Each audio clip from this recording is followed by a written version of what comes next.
Oke, maaf ya, video tadi terputus. Itu dilantarankan karena ya HP 1 jutaan, memori habis, nggak bisa ngerekam lagi. Saya hapus dulu, kemudian saya nggak saya hapus, saya kirim dulu ke HP istri. Nah, saya rekam lagi. Nanti kita satuin nanti. Nggak apa-apa lah ya. Namanya saja HP 1 jutaan, memori kecil. Nah, saya bikin konten ini di tempat saya adanya, di tempat saya jualan, kan gitu. Jadi yang penting kita ambil isinya. Nah, sambungan dari yang pertama tadi, yaitu begini. Saya dulu waktu masih lajang, saya dengerin ceramah Ustadz. Ada yang meresap dalam jiwa saya. Terus kayaknya waktu saya mendengar kajian-kajian itu, kayak kita ibaratkan kain yang basah. Kita sadar, pengennya insaf waktu itu. Jadi, tapi setelah keluar dari masjid, kain yang basah tadi mulai mengering. Besoknya kering sekering-keringnya. Jadi apa yang kita terima malam itu paling bertahan 2 hari. 2 hari habis itu hilang lagi. Cari lagi, dengar lagi, pergi ceramah lagi, kayak gitu terus. Lalu saya berpikir, apakah hanya sekedar itu? Saya coba baca Al-Quran, baca artinya, tapi belum memberikan kepuasan dalam jiwa saya. Terus ini singkat cerita nih ya. Terus pada suatu hari saya pergi sholat asar. Itu udah lama sekali tuh, pada tahun 2004. Udah lama sekali. Udah berapa ya? 18 tahun. Ya, 18 tahun ya. Gini. Saya bawa sejadah. Saya bawa sarung dari rumah, sengaja tuh saya jalan kaki, saya cari tempat yang sunyi, di mana tempat itu yang ada hanya suara kicauan burung, nggak ada orang sama sekali, nggak ada orang. Pokoknya tempat itu nggak ditempuh sama orang pejalan kaki atau orang pulang dari ladang, dari sawah. Pokoknya nggak melalui tempat itu. Ini sering saya lakukan untuk mencari ketenangan jiwa saya. Apakah memang segini cuman yang bisa saya dapatkan? Nah, pada satu kali setelah saya melaksanakan ibadah sholat asar, ada keanehan yang terjadi pada waktu itu.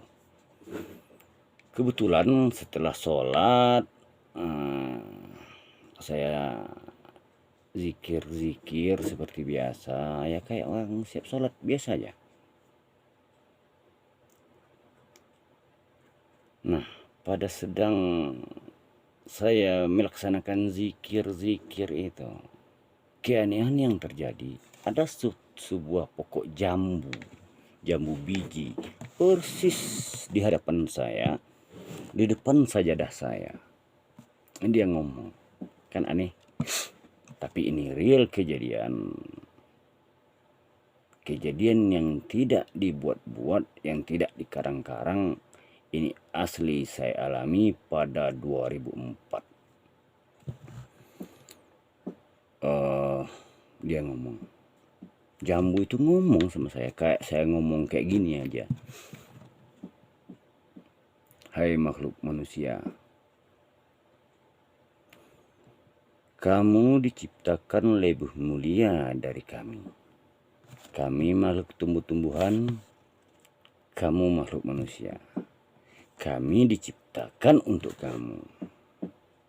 saking mulianya kamu di hadapan Tuhan. Dia bilang kayak gitu.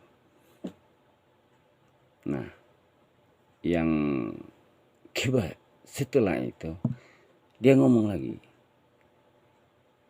tapi kamu lebih hina dari saya. Mendengar dia bilang saya lebih hina dari pohon jambu, saya nanya, hai jambu, di manakah letaknya kehinaan saya dan di manakah letaknya kemuliaanmu? Nah, saya bilang pertanyaan kayak itu kan aneh, kita ngomong sama jambu, batang jambu biji. Tapi dia nggak jawab.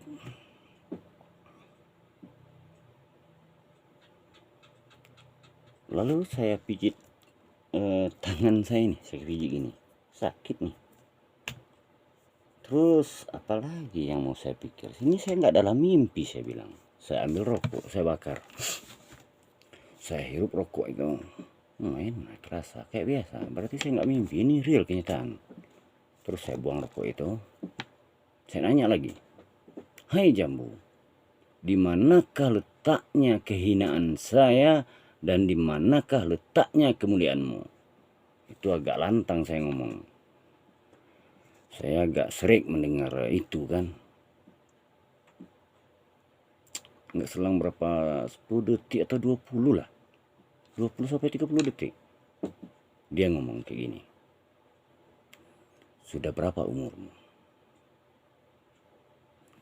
Sudah 27 tahun kamu hidup. Dia ngomong kayak gitu. Tahu dia umur saya lahir 77. Waktu kejadian itu 2004.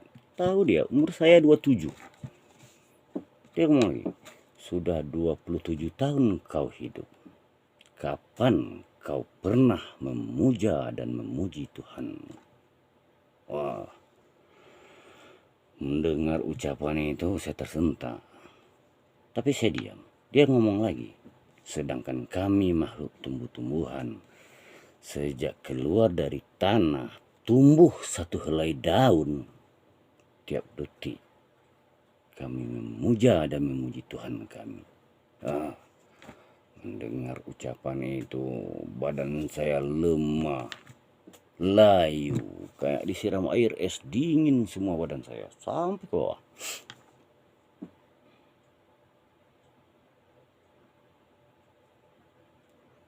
Saya merenung perkataan itu. Saya menerima kenyataan bahwa saya paling hina, paling bodoh, paling kotor dibandingkan sebuah pokok jambu. Tapi ada keanehan yang tidak mungkin kebetulan. Dalam kehinaan keterpurukan saya itu, saya arahkan pandangan depan, belakang, kiri, kanan. Saya pandang semua pohon baik yang tinggi, yang dekat, yang rendah. Saya melihat tulisan alif, lam, ha, Allah.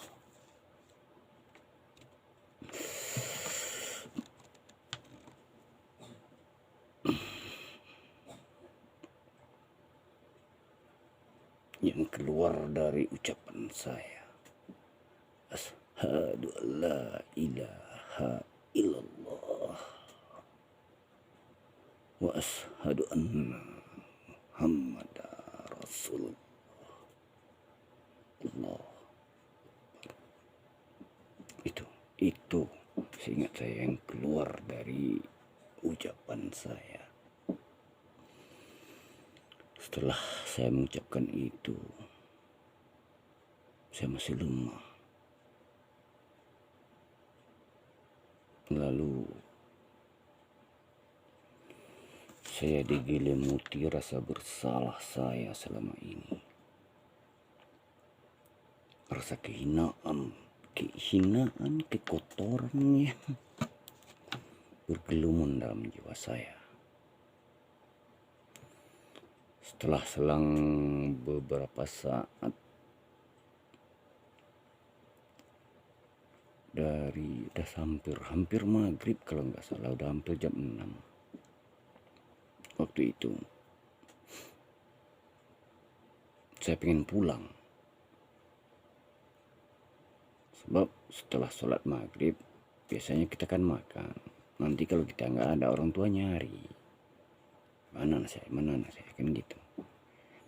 Nah, saya cemas kalau orang tua nyari, saya harus pulang. Tapi saya nggak berani untuk berdiri. Kenapa? Karena dari setiap pucuk-pucuk dari pepohonan itu, apapun jenis pohonnya, saya melihat kalimat alif lam lam ha. Bagaimana saya berani untuk menginjak itu?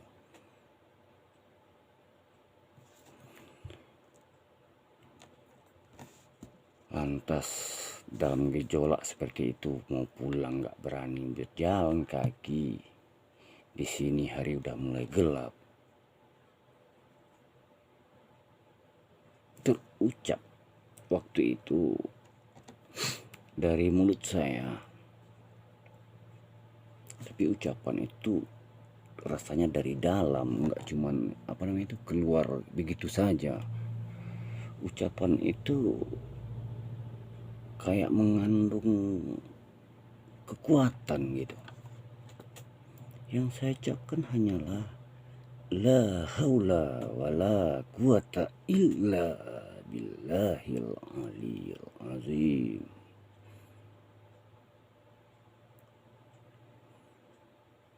Saya berserah diri, saya hanya bisa memberikan kenyataan saya. Saya tiada daya, tiada upaya.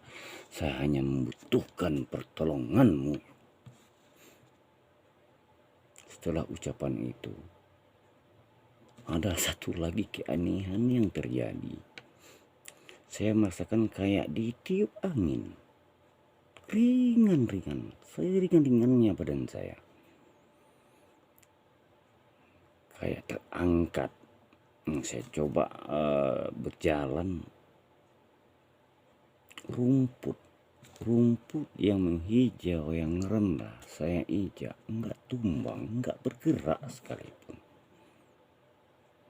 Setiap langkah saya kayak gitu. Saya hanya mengucapkan la haula, tiada daya. Tapi saya melangkah. Langkah itu kayak dituntun. Kan kayak kaki melangkah kayak biasa.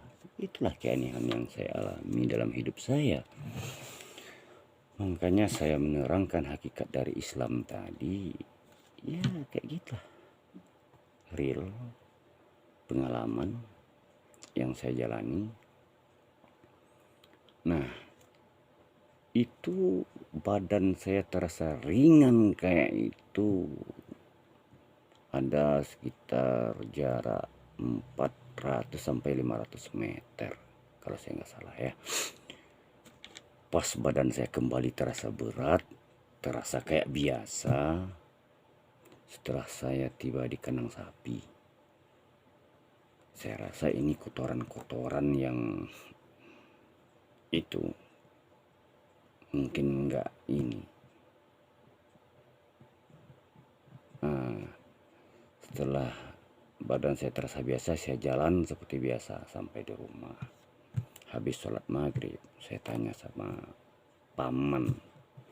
Kalau di Minang itu mama ya kan. Saya pergi ke rumah dia, saya nanya. Dia bilang kayak gini. Makanya Islam itu bukan ucapan. Islam itu bukan ini tulisannya dengan bahasa Arab, ini artinya, ini maksudnya, bukan sedangkal itu, dia bilang. Saya ingat ucapan dia sama saya. Alif sampai ya dijadikan sebab untuk dibaca. Nah, bacaan tadi dijadikan sebab untuk ingatan. Nah, Kan ada tuh bagi para seorang ustadz atau ahli hadis, ahli Al-Quran segala macam, 6.666 ayat sudah ada dalam ingatan dia kan. Nah, ini mungkin benar saya bilang. Alif sampai ya dijadikan sebab untuk dibaca. Setelah dibaca, bacaan tadi dijadikan sebab untuk ingatan. Nah, hafal di luar kepala. Tapi sayangnya, kalau saya lihat nih ya, setelah hafal Al-Quran itu di luar kepala dia, lalu dia berikan pengajian, dia berikan ini segala macam. Tapi menurut pemahaman saya itu nggak salah, itu benar itu kayak apa adanya. Tapi menurut saya, menurut paman saya, itu belum cukup sampai di situ. Dia bilang kayak gini, ingatan tadi dijadikan sebab untuk keadaan. Jadi ucapan yang sudah kita baca, yang sudah kita ingat dalam kepala itu, jadikan kenyataan dalam hidup kita. Nah itu, kenyataan tadi dijadikan sebab untuk keadaan. Nah jadi panjang lagi tuh. Kalau kita gali semua, mungkin durasinya terlalu panjang. Jadi untuk konten-konten berikutnya saya akan coba menerangkan. Jadi bagi Anda yang ingin atau merasa ingin untuk menggali dan mencari kebenaran dari itu, silakan tonton di video selanjutnya. Oke, assalamualaikum warahmatullahi wabarakatuh. Salam.